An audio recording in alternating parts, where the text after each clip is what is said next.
Hello everyone, welcome to Million Pack. In this video, we will take you inside our factory to see how paper pizza boxes are produced and packed. The production starts with high-quality paperboard material. According to the customer's order requirements, the paper can be printed with custom logos, brand colors, product information, or food-safe packaging designs. After printing, the paperboard enters the die-cutting process. The die-cutting machine cuts the paper into the required pizza box shape and creates accurate folding lines. This step is very important because it affects the final box size, structure, folding performance, and overall appearance. After die-cutting, our workers remove the extra paper waste around the box shape.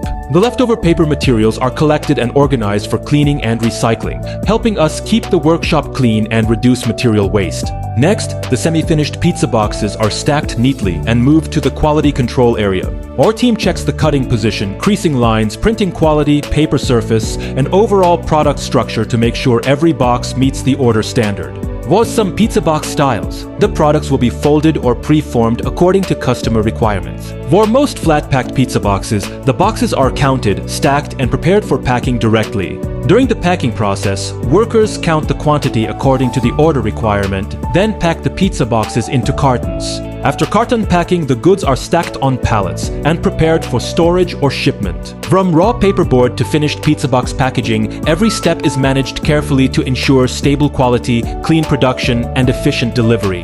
At Million Pack, we focus on reliable paper food packaging solutions for restaurants, takeaway businesses, pizza shops, fast food brands, and global food service customers.